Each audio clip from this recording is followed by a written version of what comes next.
Liquidity is everything, kids. Bitcoin is exactly following total liquidity. And it says we keep going into the end of the year. The past week has been a whirlwind for cryptocurrency investors, with Bitcoin's price fluctuation stirring mixed emotions. Early in the week, Bitcoin broke the $69,000 resistance, reaching a multi-month high of $69,400, which excited the market. Celebrated analyst Plan B noted Bitcoin's alignment with his stock-to-flow model, gaining strong support on social media. However, Bitcoin quickly dropped nearly $3,000, triggering fresh skepticism, with some speculating a fall below $50,000. Raoul Pal, CEO of Real Vision, urges investors to look at the bigger picture. He highlights Bitcoin's correlation with global liquidity trends, which could signal a rally if central banks continue easing financial conditions. Make sure to watch the rest of this video and see why Pal believes this trend might soon propel Bitcoin and other crypto assets to new heights.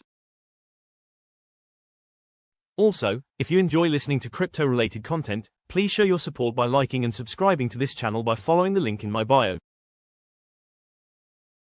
And get access to my free daily crypto updates and expert predictions direct to your inbox. Each newsletter contains market intelligence, on-chain data and latest updates from experts in the crypto space. All of this is available completely free of charge. Signing up only takes a moment and you can always change your mind later on. Now back over to Raoul Pal.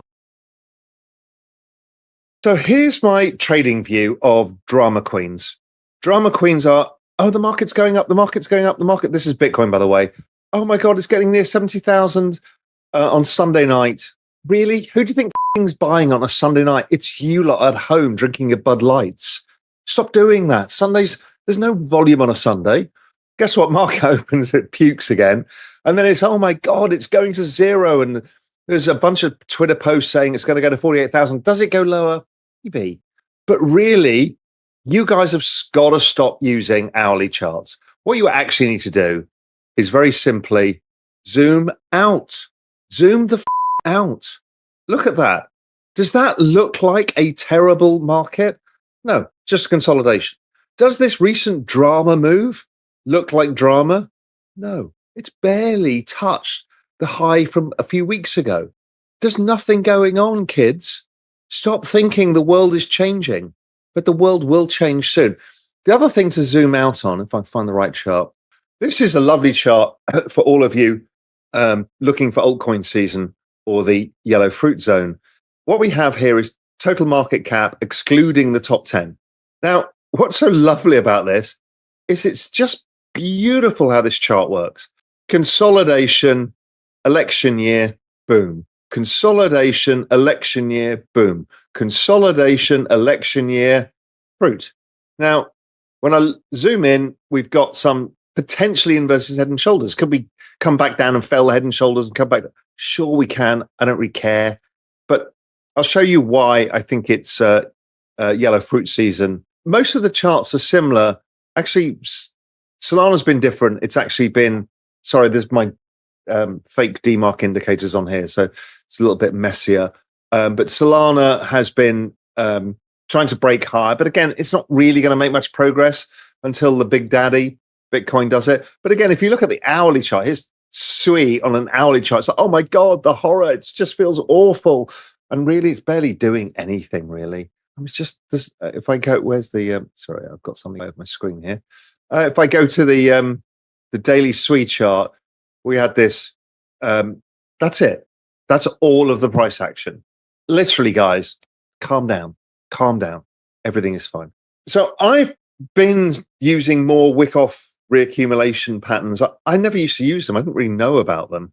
But they've really worked in crypto. I use this Wyckoff reaccumulation pattern. I used it for Bitcoin recently as well. And this continues to play out. You know, I thought that Bitcoin had reached it here when we reached the point at the bottom. And then it's been basically following this pattern. And Marty's been updating every day. Does it follow it? Will it follow exactly? I don't know. But generally, around here, soon, we should get back up to start testing the 70,000 and above, that supply zone, and eventually break as we start heading to the election. The standardized Wyckoff pattern is here. I think this is the highest probability outcome of what we're seeing. I know there are other people calling for lows, other people screaming straight up. This feels like it's probably the right thing. Firstly, Julian's putting this chart up of the Bitcoin halving versus previous ones. That's from the halving date. Underperforming now. It's so normal. Everything going on is exactly what it should be doing. We should be getting pretty close to the acceleration phase. The wiggles are different. The pattern is the same, right? Next chart. This is the GMI total liquidity index. That's private and public sector liquidity. You can see it does these wedge patterns. Remember that alt season chart and the wedge patterns? Same pattern, by the way, kids. Oh, it's liquidity. Yeah, the everything code told you that. I told you all of this stuff. And every time it happens, every time it breaks out, which it's done, the market breaks out. So exactly the right timing. Everything looks good. This, I think, is the fucking money shot. We produce charts that everybody else in the world copies. Honestly, a global macro investor and in Real Vision Pro Macro, we do more macro crypto research and more in-depth macro crypto research than anybody else in the world. We have definitely changed the landscape of how people think about this stuff. Here's the money shot, kids. This is the chart that you need to just sit back, chill the fuck out. I'm just going to let you marvel in that beauty. You see it? Liquidity is everything, kids. Bitcoin is exactly following total liquidity. And it says we keep going into the end of the year. Could be something to do with the yellow fruit. I don't know. Who's to say that? We don't mention it. We don't talk about it. We summon it by wearing it. We'll come on to that in a minute. Okay, so that's that. Julian showing the same chart that I showed earlier is like, chill the fuck out, people. This thing is ripe.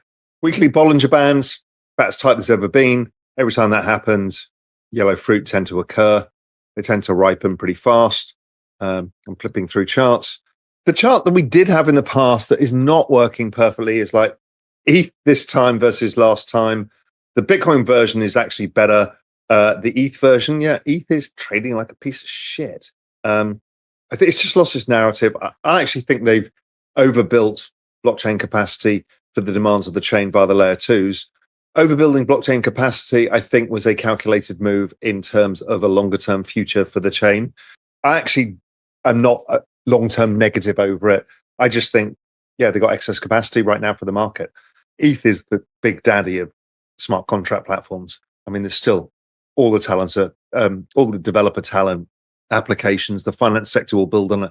It's all still there for ETH. The story's still there, but I think they've built a bit of excess capacity as they've scaled it using Vitalik's scale model. And we'll find out whether it was right or wrong to do that. I actually think it might work. I think it might pay off, that by doing what they did today means that it's a multi-trillion-dollar blockchain in the future. The other one's a killer chart, is ETH today versus Bitcoin back in the previous cycles. It's just like, it's following it so beautifully. It kind of looks like it's in catch-up mode to come.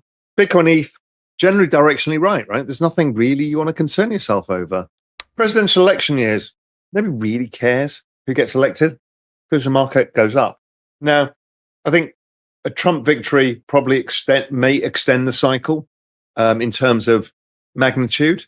Thanks for watching. Please don't forget to subscribe for news and expert predictions direct to your inbox.